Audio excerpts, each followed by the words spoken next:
అన్నకి బోర్ ఉంది, మంచిగా కడిగి నీట్గా గడుగుతారు రెండే ఆవులు అన్నకి. ఇక ఇదైతే కొనుక్కొచ్చినాము. ఫస్ట్ నువ్వు తేయంగానే అడుగుతుండే అన్నని, అన్న బోర్ వేసిండు, పైపు పెట్టి ప్రెషర్ పెట్టి కొట్టుడు కొడితే అమ్మ ఉన్న పెండంతా రాలిపోతుంది, అట్లా అడుగుతుండే అన్న.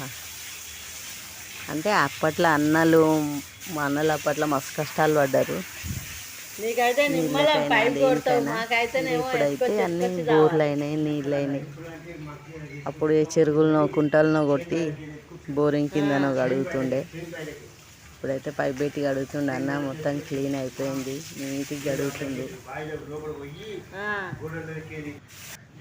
అది మూతిది ఈ అన్న దాని పాలు విందామని ట్రై చేస్తుండు, ఇస్తలేదు. ఇంకా కొంచెం దాన దేనికో పోయిండు, కొంచెం తౌడేస్తుండు. ఇంకా మీదికి వెళ్ళి ఎక్కడి నుంచి వచ్చినా అలవాటు వేసినాక కూర్చొని ఇస్తుందా చూడాలి, పిండనిస్తుందో పిండనియదో.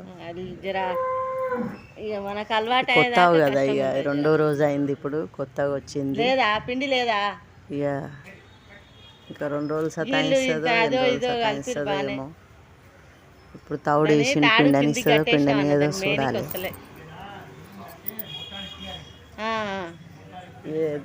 ఎట్లా వస్తుందో దాన్ని అదోసారి ఇదోసారి చేసి చూడాలి, ఎట్లా దారికి వస్తుందో. దారికి తెప్పించుకోవాలి ఇక కష్టపడి, చూసుకోవాలి కొట్టకుండా. మంచిగా తినబెట్టి మంచిగా చూస్తే ఒకరోజు కాకపోతే రెండో రోజు కన్నా దారికి వస్తాయి. ఇక పిండనిస్తుందో పిండనియదో చూడాలి. కానీ పిండనిస్తలేదు, పిండనిస్తుందేమో అనుకున్నాం కానీ పిండనిస్తలేదు. ఇప్పుడన్నా ఏం చేయాలని చూస్తున్నారు. దీనికి పెడితే పాలు ఒలికిపోతాయి, తన్నుడు దానికో ముట్టి పండ్లు రాలిపోతాయి, కింద పడతారు. ఇక అందుకే అన్న కాళ్ళ తాడు వేస్తుండు, తాడేస్తుండు. కాళ్ళు కట్టేసి పిండుదామని ఎంత కష్టపడుతురు చూడాళ్ళు.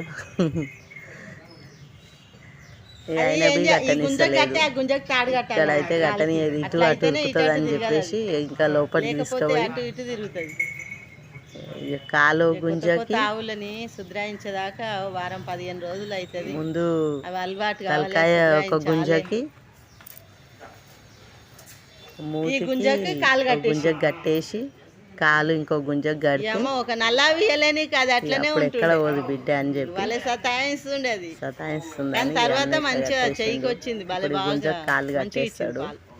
దాన్ని ఆడ మూతి కట్టేసిండు, ఈ గుంజకి కాలు కట్టేస్తాడు. సోమవారం కొనుక్కొచ్చిర్రు. అప్పుడు కనుక ఇక విండనిస్తుందేమో చూడాలి. ఎక్కడి నుంచి వచ్చిందో, ఏ మంద నుంచి వచ్చిందో, అది ఏ ఊరు నుంచి వచ్చిందో. ఎంత కష్టపడుతుంది చూడాలి.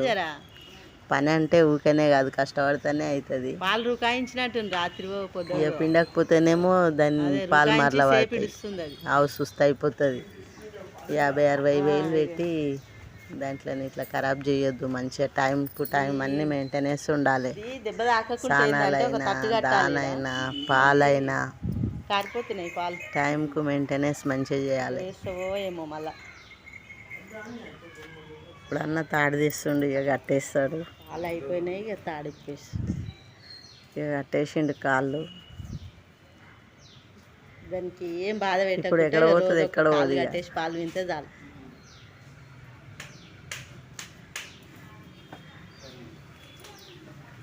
పాలు విండేసిండు. నిమ్మలంగా వండుకో, అలకగా అయింది పానం. పాలు విండినాం, పాలు విండండి, నిమ్మలంగా వండుకో. జర నిమ్మలమైంది,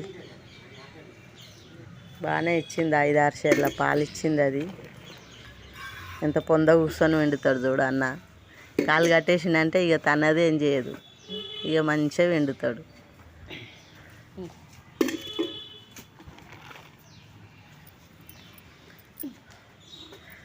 ఓకే ఫ్రెండ్స్, చూడండి, లైక్ చేయండి.